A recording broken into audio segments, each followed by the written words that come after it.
Two Gears 2 War came out in 2008 for the Xbox 360, just 2 years after the first game. The game sees Marcus Phoenix returning to star. It did release just 2 years after the last game, but this one improved on just about everything. The game is longer, feels better, and is satisfying to play with. Whoa. Gears 2 introduces a ton of new weapons and updates to older ones. Speaking of updates, the game got an update on the Xbox One X, which means that those updates carry over to the Series X. And man, does this game look great for being 16 years old. Marcus's armor especially looks awesome. The textures and shading look great. The rest of the game, don't get me wrong, it holds up in most instances, but look at this. It looks like a 2-pack of ass! I'm exaggerating, of course. The rest of the game doesn't look nearly this bad. Let's run through the campaign quickly to break it down for the normies in the back. Please remember to leave the video a like and subscribe, both of which really help the channel. Thank you. The game opens with Marcus, Dom, and Anya talking about how the war is carrying on even after the light mass bomb from the last game. Okay, Anya, with the glow up? I'm gonna come. They get a new recruit, being Benjamin Carmine, brother of Anthony, who got his head popped in the first game. Ben is kinda childlike and innocent, and it's gonna make things tougher when he's eaten alive later on. You can go through the tutorial with him or not, but either way, you move to defend the hospital. There have been plenty cases of rust lung, so this place is packed. You meet up with Ty Caliso, one of Marcus's old friends. The crew defends the hospital, then moves to the rigs, which they must escort to Lansdowne. But before this, we realize that Dom has asked Anya to help him search for his wife Maria, but Anya has no leads. He didn't give a shit about her in the last game, but now he wants to know where she is. The rig section is dope. It's a great opener to the game, and you're introduced to Dizzy here, a stranded that became a cog to provide for his family. You also kill a Brumok. Neato. Anyways, at Lansdowne, the cog are planning to drill into the hollow to find a way to stop the Locust for good this time. They can't drill into Jacinto since the ground is too tough or some shit. Before entering the grind lifts, the Locusts make a push to stop the cog, including bringing out Scourge, a new high-ranking Locust after Rom. Scourge has a double-edged chainsaw stick and uses it to cut a tank in half. Dizzy and Ty fend him off, while Marcus, Dom, and Carmine are sent underground. You meet up with Carmine and make your way deeper into the hollow. I think it's safe to say that's not a natural cave formation. You realize that the Locusts are capturing people and torturing them. While shutting down some torture barges, you realize that Ty was captured by Scourge and tortured. Upon freeing him, he kills himself. This is non-stop pop. The part that Ty dies? Why didn't Epic Games just give him a colorful shirt?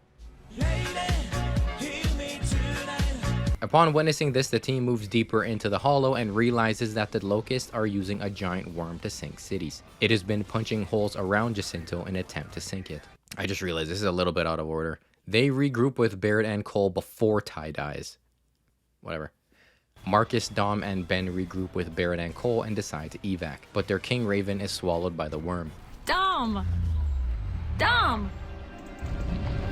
Good morning, pineapple. Ben Carmine is eaten alive and he enjoys it like the little freak that he is. They kill the worm from the inside and then are immediately directed by Hoffman to investigate an old cog facility called New Hope. At New Hope, you find out that the place is run by an AI named Niles. Long story short, you find out that there were experiments going on here which resulted in abominations called the Sires. They basically just played Baby Shark over and over to see what would happen.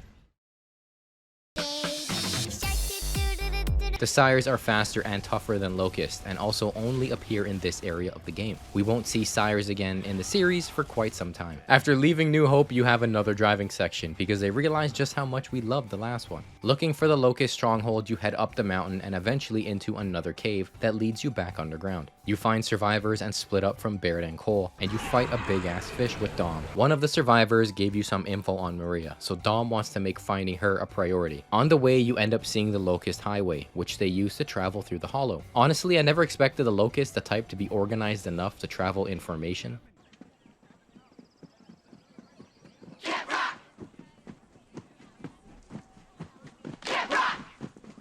You also end up finding other prisoners that the Locusts have doing slave work for them. I mean, I feel like they could just turn back and fight, but whatever.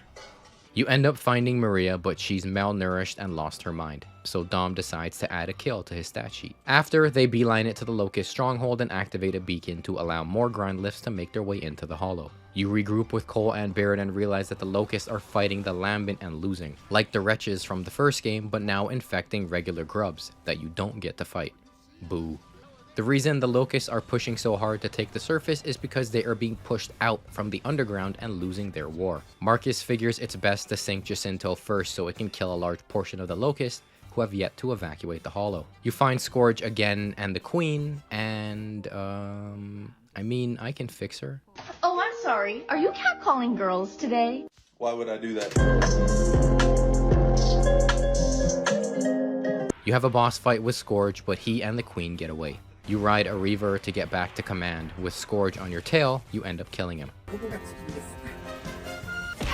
You regroup with command and tell them your plan. After some convincing, they agree to help. You make your way back underground for the third time and ride a Brumok to the spot where you want to detonate the bomb to sink Jacinto. The Brumok destroys the Raven with the bomb and begins to turn Lambent itself. This is now the new bomb. You and Dom get off, and kill the Brumok in a lackluster Hammer of Dawn section, which causes the Jabroni to explode, flooding the hollow and ending the game. The queen is still alive. Marcus and Anya make more googly eyes at each other. Anya. The game is a substantial step up from the last game by far. The story is more of an actual story this time, with multiple bosses, areas, set pieces, and new characters scattered throughout. On repeat playthroughs, I do think that some of the time spent underground can get a little tiring. Epic Games added some small things that really add to the ambience and feeling of playing the game. I'm mainly talking about the physics and the destructible walls. A lot of the concrete walls, mainly the ones that you'll be shooting around or at, can be destroyed and chipped away at. This will leave chunks on the ground that you can kick around, let alone any other small item that can be kicked around just the same, and it's very satisfying to do. Yeah, I felt that one in my nuggets. I think this is a bigger deal than it may seem, and Halo 3 is what I keep coming back to. All the objects have a weight to it and can either go flying across the map or barely bump and nudge. It really gives off that this is a real space, and as cliche and cringy as that may sound, I stand by it, and it's great to see Gears 2 get the same love. With the new level of physics, Epic also figured out how to do ragdolls, and they are used in the worst spots. Your character just goes completely limp when falling over, as if they're already dead. This happens when the Maulers attack you and some other moments in the campaign. This looks totally goofy in hindsight. Did you notice the Lancer sound effect was improved? It sounds less like a toy than the first game and now sounds like an actual gun that shoots actual bullets.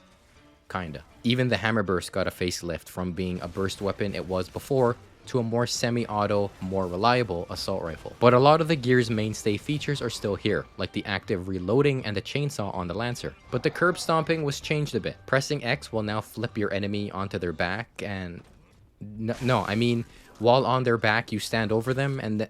Oh, it, never mind. When playing through the campaign, you may realize that enemies are now way more likely to get down than before. With this new change adds a few more things. Each face button now does something new and different when near a downed enemy. Pressing X will always curb stomp, but if a curb stomp may take too long, you can press B to do a quick execute and finish the enemy off. It's the same button as a traditional melee, but it does a thing where you turn the gun and very gently hit them with it. It looks super weak. What the hell is even that? If you have even more of an opening, you can press Y, which will initiate weapon-specific executions. Depending what gun you have in your hands, when you press the button is what you'll be using to end that Locust scum's life. Most weapons have one, like the Sniper, Boltok, Torque Bow, etc., but the Lancer and Hammer Burst don't for some reason. In which case, you'll flip them over, get on top of them, and proceed to... God damn, okay, never mind. Finally, if you press A, you'll pick them up and be able to use them as a meat shield. You switch to your pistol and use them as destructible cover. You can drop them at any time or just automatically drop the body when it's turned into mincemeat. I did mention that enemies are far more likely to get downed, and this comes at the benefit of a new enemy type called the Cantus. These tall top hat wearing jabronis can revive down locusts at a distance and even spawn tickers when they do their little chant. They're a lot taller and tougher than the basic drone. They also use the new Gorgon burst pistol and throw a new ink grenade that does damage over time. There are also a handful of heavy enemies. They're all the same type of locust as the boomers from the first game, but can be holding various weapons. The Grinder is walking around with the new Mulcher minigun, the Mauler is carrying a big ass shield, and even a Butcher that's carrying a giant butcher knife. Listen to what he says when he's coming at you. Along with those new additions, there are other new weapons as well. The Mortar is the main one that's probably the most unique. It must be mounted on the ground using the left trigger, and while holding the right trigger, it'll make the shot travel further. It launches once you release the button. If you shoot the mortar without using LT, it'll just shoot like a large coconut on the ground and do no damage. There's also a flamethrower, and I feel like every shooter needs some sort of fire-based weapon, and now Gears has one. It's a pretty basic weapon, but if you active reload, the range is increased for that duration. Alright, before we wrap it up, it's worthy to note that the game has a deleted scene. It takes place just after Dom pops his wife's head off. When Marcus is speaking to him, you can see that he picks up a Theron guard's helmet, before Dom saying he just wants to kill them all. The deleted scene is playing through that segment which was initially removed from the game. You get to choose this time, to go in quietly or guns blazing. The stealth section is really what's new here. Give me the damn helmet.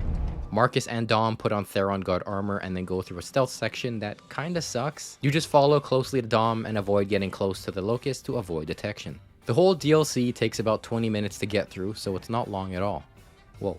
And halfway through, your cover is blown anyways. You end up coming to a bridge that's blocked by a Brumok. You can either fight it or find another way. Going the other route brings you under the bridge where you reunite with Franklin from Gears 1, the stranded from the camp that let you use his junker. From here, it's guns blazing as you make your way through some cramped corridors before ending with a larger battle in a more open setting. Marcus and Dom shed their armor, and Franklin breaks off for the surface. Choosing the guns blazing route is mainly the same with some minor changes. The same areas that you snuck through are now just shooting sections, killing all the guys that you avoided before. Coming up to some levers to advance, a Locust hits a button which sees you and Dom trapped in a cell. Jack breaks you out, and eventually this brings you back to the bridge with the Brumok. You have to kill it this time, but when it's dead, it's blocking the path. Ah, shit. Brumok's blocking the way. So you end up going the alternate route anyways, which leads you into Franklin again. And that's basically it. It's all the same. I do appreciate Epic Games trying some new things, even multiple new things in the same game, and not being afraid to switch things up like a stealth section, even though it did end up getting cut. Gears Ultimate Edition ended up adding back in a Brumok section that was cut from the original game, and that was boring as shit. It's super slow and it's a slog to play through. This deleted scene in Gears 2 is much better paced, and it isn't very long either. Whoa. Honestly, at the end of the DLC, after Marcus and Dom get out of their disguises, it really made me realize how much shit they've been through during just these two games. They've always had each other's backs and are attached at the hip. They're truly brothers. Oh, shit. Dom, can you help? Dom? F you. You should have died instead of Ben. The first official level, you're introduced to Marcus's future wife. Ew. You get to know more of the game's mechanics while you're on the hunt for Alpha. Possible KIA. Possible KIA, my ass. Soon after, Kim dies, and you head into the first boss fight, being the first Berserker. You remember the mouse from the Xbox showcase? This is him now.